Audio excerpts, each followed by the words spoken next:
মানুষের জীবনের পর্যায় ও প্রয়োজন মোটামুটি ৫ ভাগে আলোচনা করা হয়েছে।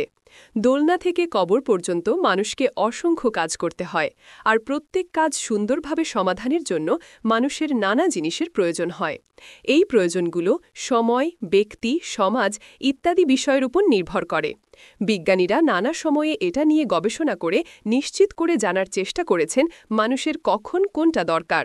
অসংখ্য ফলাফলের মধ্যে এখানে আব্রাহাম মাসলো সাহেবের প্রয়োজন তত্ত্ব নিয়ে আলোচনা করা হবে। আমরা একটু চোখ, কান, মন খোলা রেখে খেয়াল করলে বাস্তব জীবনে সহজেই এটা মেলাতে পারব। এই তত্ত্বটিতে মানুষের প্রয়োজনকে মোটামুটি ৫ ভাগে আলোচনা করা হয়েছে। খুব দৃঢ়ভাবে বলা হয়েছে যে মানুষ প্রথমে নিম্ন স্তরের প্রয়োজনগুলো মেটানোর পর ক্রমাগতভাবে উপরের স্তরের প্রয়োজন মেটাতে চেষ্টা করবে। নিচের স্তরের প্রয়োজন না মিটিয়ে উপরের স্তরের প্রয়োজন মেটানো সম্ভব নয়। ১. বায়োলজিক্যাল নিডস বা জৈবিক প্রয়োজন। এটি সবচেয়ে নিম্ন স্তরের প্রয়োজন। এটা কোনো মানুষের বেঁচে থাকা এবং অস্তিত্ব টিকিয়ে রাখার জন্য যে জিনিসগুলো দরকার হয় সেগুলো, যেমন ক্ষুধা ও যৌন মিলন। ২. সেফটি নিডস বা নিরাপত্তা প্রয়োজন। এটি দ্বিতীয় স্তরের প্রয়োজন। জৈবিক প্রয়োজন মেটানোর পর মানুষ নিরাপত্তা প্রয়োজনের জন্য কাজ করে। নিরাপত্তা প্রয়োজন ব্যক্তিগত, অর্থনৈতিক, পারিবারিক, কর্মক্ষেত্রে সহ সকল নিরাপত্তা প্রয়োজনের দিকে ধাবিত হয়।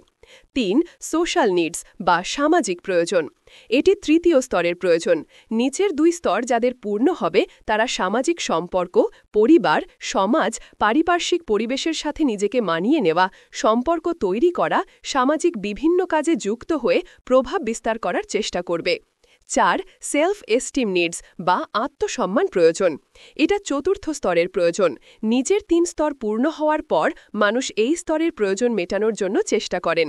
এই ধাপে মানুষ তার নিজের সম্মান বৃদ্ধি, অন্যের দ্বারা তার মূল্যায়ন, নিজের দক্ষতার সর্বাধিক ব্যবহার নিশ্চিত করতে চান। ৫. সেলফ অ্যাকচুয়ালাইজেশন নিডস বা আত্ম উপলব্ধি প্রয়োজন। এটি সর্বশেষ স্তর। এই ধাপে মানুষ বুঝতে পারেন তিনি কি করতে পারতেন এবং কি করতে পেরেছেন। এটা একটা সময় মাত্র নয়, এটা একটা চলমান প্রক্রিয়া। খুব কম লোকই এই ধাপে উঠতে পেরেছেন বলে ধারণা করা হয়। এই তত্ত্বটির অনেক জায়গায় অনেকভাবে ব্যবহার রয়েছে, তেমনি রয়েছে অনেক সমালোচনাও। এখানে সহজ করে উপস্থাপন করার চেষ্টা করা হয়েছে মাত্র। গ্রন্থনা অধ্যক্ষা মহসিন আলী আঙুর, সম্পাদক ও প্রকাশক মুজিবনগর খবর.com, মেহেরপুর।